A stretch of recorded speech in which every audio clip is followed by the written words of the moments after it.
On March 11, 2020, the WHO declared the novel coronavirus COVID-19 as a global pandemic. And since that day, people moved from denying the existence of the virus to being skeptic about the vaccine. And long before announcing any production for the vaccine, millions of people decided not to take it. And all over the social media, everyone became a scientist and/or an epidemiologist, analyzing a huge storm of unbelievable conspiracy theories. I consider some of them to be insulting to the human intellect. Chip implants, evil powers trying to kill half of the population in Thanos style. They even said that the 5G network is behind the pandemic. And among all these people, there is you, my friend. As a watcher for this show, you will never accept this nonsense. I told you many times, you should always question everything you hear. The first thing that comes through people's mind when they're sick is the hospital. Hashtag obviously. Why, when a deadly virus is around, everybody's refusing to be tested? Why is the vaccine more scary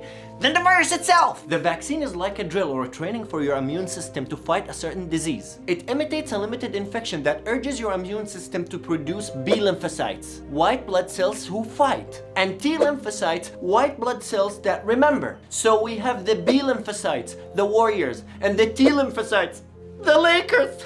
T lymphocytes, the memory. And when the disease comes into the body, they will kick his ass. People were so happy with the vaccine and its process. I don't know why I sound like Sean Connery. Up until an interesting event in 1998. There was a measles outbreak in some countries, the UK, the US. The British government, like any other government, dictated that every child should take the triple MMR vaccine for measles, mumps, and rubella. Don't ask me about the origins of these names. Those three were fatal diseases for a considerable amount of people. At the time, people were like, okay, we'll take it. Until February the 28th of 1998, when a British physician called Andrew Wakefield held a press conference that will change the vaccination process forever. Wakefield stated that him and his team conducted a study on 12 children aging between 3 to 10 years old. And the results were this. The MMR vaccine caused colitis, autism spectrum disorder, loss of acquired skills like language, severe abdominal pain, and diarrhea.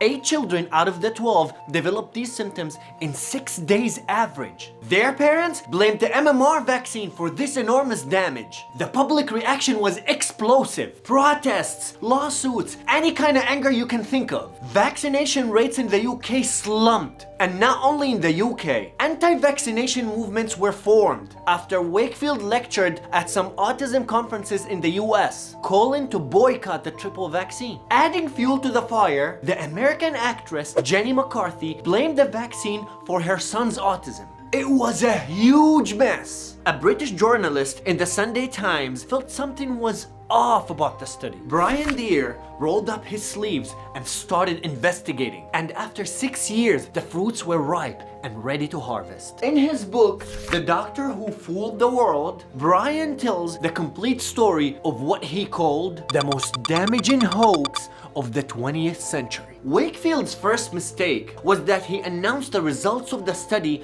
in public instead of the usual peer reviews done by researchers and specialists. In the scientific community in general, and in the medical field precisely, that is the first commandment. Don't you never, ever show it to the public until it's actually reviewed, because the study might be wrong or fails to fulfill the requirements of a trustworthy scientific research. Later on, the study was published in The Lancet. Hey Holmes, The Lancet is the second most respected medical journal in the world. Not just a handsome guy who's dressed nicely telling you facts on YouTube. That came out wrong.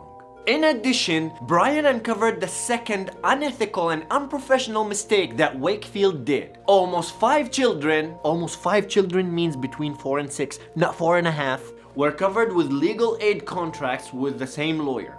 Meaning, they can sue the government for compensation if the study showed a link between autism and the MMR vaccine. And the children were hand-picked. None of them lived in London, where the study took place. The closest child lived 280 miles away from London. Even one of the children lived in the US. And after all this, Wakefield claimed that he conducted the study on children who are attending to their routine checks. I highly doubt crossing the Atlantic was routine. Unless if he's doing the study on baby Aquaman.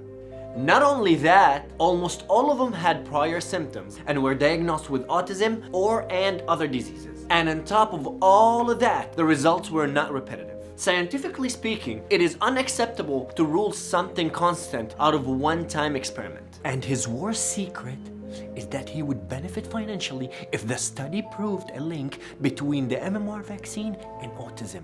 In 2011, the British Ministry of Health and BMJ, British Michael Jordan, not cheesy, I'm funny, you boring. BMJ is the British Medical Journal, the most respected medical journal in the world. Both institutes made a joint committee to investigate the problem once and for all. With the help of Brian Deer's crucial findings, the committee forced the Lancet to retract the study, and the BMJ declared Wakefield's study as an elaborate fraud and accused the Lancet with editorial and institutional misconduct. Wakefield was discredited as a physician, and after a 13 years war of statements between Wakefield and the medical community, the case was closed, academically at least. But the public awareness never recovered from this shock, and still believe vaccines as a whole to cause autism.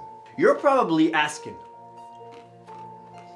why are you telling me this story now? The subject ended years ago. What's your point?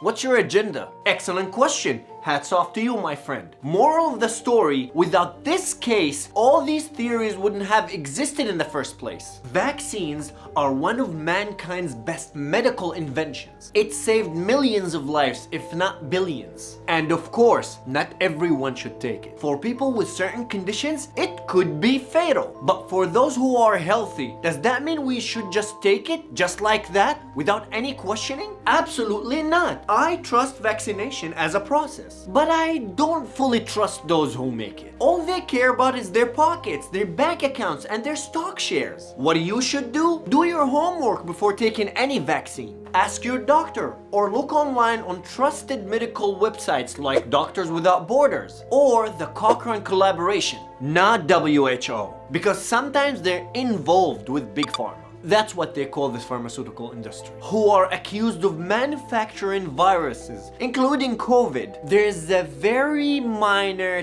teeny tiny, very slight chance that they probably did it. But what I'm sure of is that they've been definitely waiting for it. But that's a subject for another day. And don't forget, like, share, and subscribe, and resources in the description.